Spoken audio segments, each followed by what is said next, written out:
All your life, you have always imagined this one scene the exact same way. A garden, a tree, a serpent, and an apple. A red, shiny, tempting apple. Eve reaches out. She plucks it. She takes a bite, and everything changes. You know this scene. Everyone knows it. Movies were made, paintings were created, logos were designed. But now, I am going to ask you a very simple question. Does the Bible actually say apple? Wait, don't answer. Think about it first. Really think about it, because the answer is going to shock you. The word apple is not written anywhere in the Bible, not anywhere. So that begs the question, where did the apple idea come from? Who made it up? And if it wasn't an apple, what was that fruit in reality? Today, we are going after these questions, and what we find will change everything you thought you knew about the story of Adam and Eve.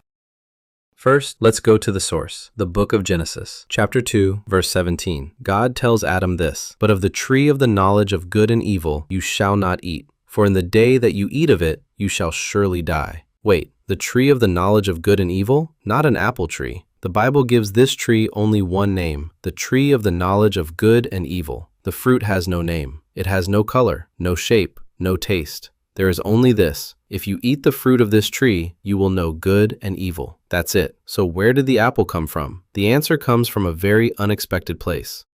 The 4th century AD, Pope Damasus gives a critical mission to Saint Jerome, the greatest religious scholar of that era: translate the Bible into Latin. This translation will be called the Vulgate, and it will become the only official Bible of Europe for centuries. Jerome does the translation, and in that translation, he uses a Latin word for the forbidden fruit, malum. Wait, malum has two meanings in Latin. The first meaning, evil, disaster, sin. The second meaning, apple. The exact same word. Two completely different meanings. Jerome most likely used it to mean evil, because that fruit had brought evil to humanity. But as centuries passed, people read this word as apple, and this misreading spread throughout the entire Middle Ages into artworks, sermons, and stories. There is an apple in Durer's painting. There is an apple in Michelangelo's fresco. There is an apple in Milton's epic poem, Paradise Lost. They all fed from the same source, the double meaning of one Latin word. And since that day, nobody questioned it, until today.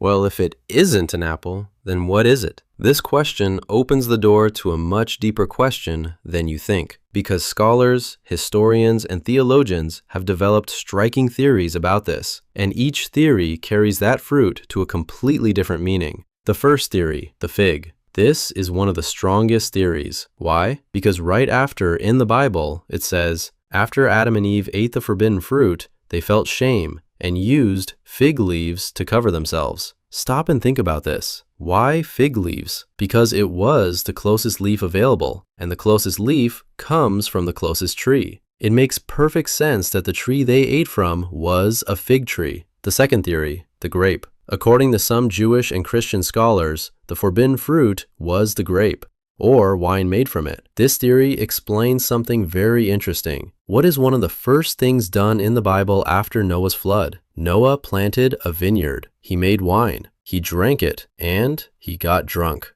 Some academics say this is no coincidence. Grapes are linked to humanity's first sin, and Noah relived this connection. The third theory, wheat.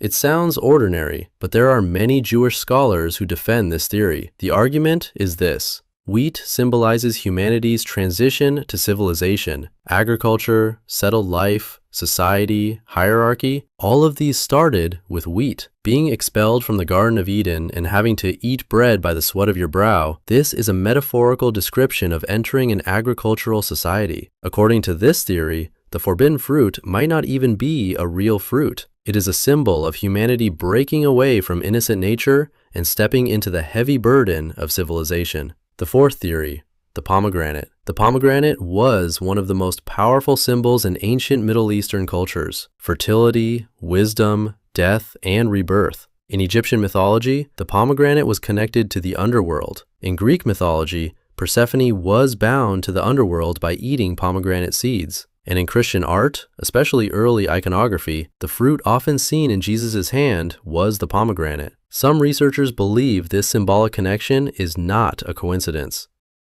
Now, stop. You have heard all of these theories: the fig, the grape, wheat, the pomegranate, or maybe something else. But now, I am going to tell you something much more important. Maybe the real question is not, what was that fruit? The real question is this: what did that fruit do? The Bible says, the tree of the knowledge of good and evil. Eating the fruit of this tree meant knowing good and evil, and God had forbidden it. Why? Why didn't God want human beings to know good and evil? This question has occupied theologians and philosophers for thousands of years. One answer is this: God wanted to keep humanity innocent. Knowledge brings pain. It brings responsibility. It brings a burden. There was no need for these things in the Garden of Eden. Another answer is this: this prohibition was not actually a test. It was protection. Just like a parent telling their child, don't touch the stove. The child cannot understand why they shouldn't touch it, but the parent knows. And there is a much more shocking answer. According to some theologians, God already knew the outcome when he made this prohibition. He knew that Adam and Eve would eat it, but he still put it there. Why? Because free will, in order to be a real will, had to include a real choice. Without a prohibition, there is no choice. Without a choice, there is no freedom. Without freedom, there is no love. And maybe the whole story was told just for this. Now, I am going to tell you something very interesting. The story of the forbidden fruit is not only in the Bible. All around the world, in cultures unaware of each other, similar stories are told. In ancient Greece, there is the Garden of the Hesperides. Golden apples grow in that garden, and touching these apples is forbidden. In Mesopotamian mythology, there is the Epic of Gilgamesh. Gilgamesh finds the plant of immortality, but a serpent comes and steals the plant. A serpent, and a forbidden plant. In a text written thousands of years before the Bible. In Indian mythology, there is a sacred drink called soma. It belongs to the gods. Humans are forbidden to drink it. In Norse mythology, there are the apples of Idun. These apples give youth and immortality to the gods, fruits that humans cannot access. Independent cultures, civilizations unaware of each other, but they all tell the same theme. There is something that humans cannot access, should not know, should not touch. And when you touch that thing, everything changes. Where does this similarity come from? Some academics say this is humanity's common fear, the responsibility that knowledge brings, the point of transformation between innocence and maturity. Some say something more striking. Maybe they are all telling the same event. Which one is true? We don't know. But the question is huge.